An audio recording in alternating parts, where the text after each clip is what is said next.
আসসালামু আলাইকুম সবাইকে আজকের লেকচারে স্বাগতম। আজকে আমি দেখাবো তড়িৎ প্রাবল্য ও তড়িৎ বিভবের মধ্যে সম্পর্ক স্থাপন করো। দেন তোমাদের আমি দেখাবো প্রমাণ করো যে ই ভেক্টর সমান সমান minus del vector into D আকারে প্রকাশ করো। দেখো ফার্স্ট অফ অল তড়িৎ প্রাবল্য কাকে বলে। দেখো তড়িৎ ক্ষেত্রে কোনো বিন্দুতে একক ধনাত্মক চার্জ স্থাপন করলে ইহা যে বল লাভ করে বা অনুভূত হয় তাকে বলে তড়িৎ প্রাবল্য। আর তড়িৎ বিভব কাকে বলে? অসীম দূরত্ব থেকে একক ধনাত্মক চার্জ স্থাপন করলে বলের দ্বারা যে কাজ সম্পূর্ণ হয় তাকে বলে তড়িৎ বিভব। এখন আমি তোমাকে দেখাবো প্রমাণ। মনে করো এখানে একটি বস্তু নিলা বা একটি বিন্দু নিলা, এই বিন্দু চার্জ দিত বিন্দু। এইখানে আরো একটা বিন্দু নিলা, এই বিন্দুর নাম দিলা তুমি এ আর এই বিন্দুর নাম দিলা তুমি বি।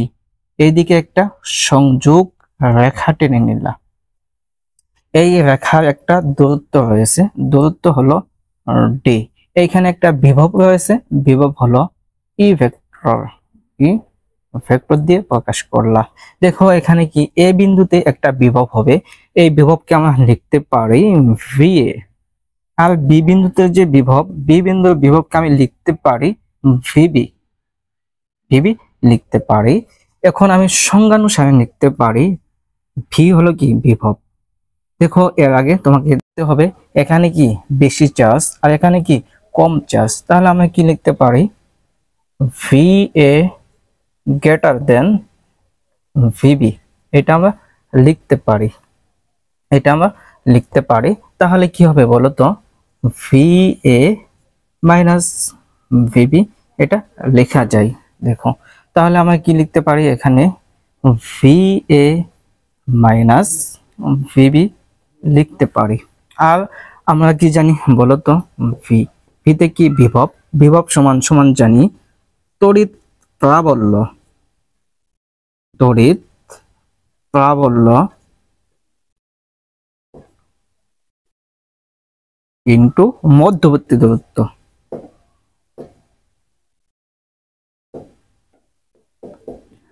দূরত্ব দেখো তড়িৎ প্রাবল্যকে তুমি প্রকাশ করো ই ভেক্টর দ্বারা এবং লোকে তুমি ই ভেক্টর দিয়ে লিখতে পারো, আর মধ্যবর্তী দূরত্ব হলো ডি। এখন আমি এখানে যদি ইকুয়েশন দিয়ে দিই, এটা দাও 1 নং ইকুয়েশন, এটা দাও 2 নং ইকুয়েশন। 1 নং এবং 2 নং ইকুয়েশন যদি আমি কম্বাইন করি তাহলে লিখতে পারি V A minus VB E into D, E into D লিখতে পারি। দেখো তাহলে এখান থেকে আমি ই নির্ণয় করব, ই, ই নির্ণয় করলে লেখা যায় V A minus VB by D.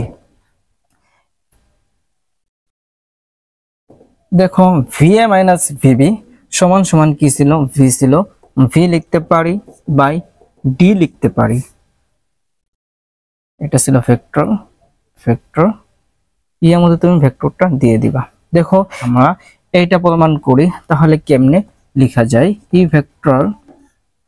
দেখো এখানে একটা কি আসে, সরণ আছে, এই সরণটা তড়িৎ ক্ষেত্রে যে সরণ হয় এই সরণটা কি হয়, ঋণাত্মক হয়, ঋণাত্মক হবে।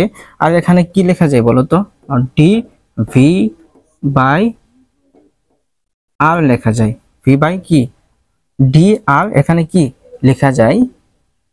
দেখো আমরা যদি এটাকে ভেক্টর রূপে প্রকাশ করি তাহলে লেখা যায় ই ভেক্টর সমান সমান, এখানে দেখো D by DR, D by DR, D by DR সমান সমান কি লেখা যায়, ডেল লেখা যায়। এখানে মাইনাসটা দিয়ে দিলাম আর ডেলটা লিখে নিলাম। আর এখানে কি আছে, ভি আছে, ভিটা লিখে নিলাম, ভিটা লিখে নিলাম। এটাই আমাদের প্রমাণ। দেখো